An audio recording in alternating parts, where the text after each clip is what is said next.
আসসালামু আলাইকুম। তো আজকে আমরা জানবো কিভাবে এসএসসি রেজাল্ট দেখতে হয়। প্রথমে আমরা যাব ক্রোম ব্রাউজারে।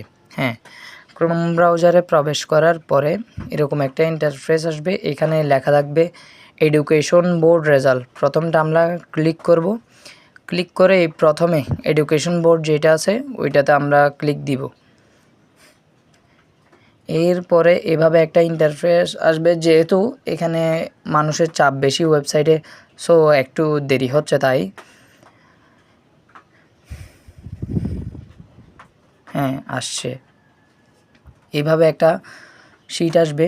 এই ফর্মটা আপনারা পূরণ করবেন। প্রথমে দেখা যাচ্ছে এখানে এক্সামিনেশন এসএসসি দাখিল এটাই দেয়া থাকবে, ঠিক আছে। এরপর আপনাদের পাসিং ইয়ার কত 2025।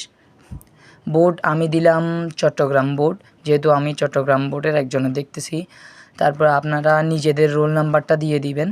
যেহেতু আমি আগে কয়েকবার ক্লিক করছি, আমার রোল নাম্বার রেজিস্ট্রেশন নাম্বার ছিল, তো আপনারা আপনাদের মতামতটা দিয়ে দিবেন। কত, তারপরে এখানে 9+8 ফলাফলটা দিয়ে দিবেন কত হয়। আপনাদেরটাতে অন্য রকমই আসতে পারে, আমারটাতে আরেক রকম আসছে। তো দেখুন এখানে বলা হয়েছে 2টা বাজে দিবে, যেহেতু এটা একটা শিক্ষণীয়, তো আমি আপনাদের দেখাচ্ছি।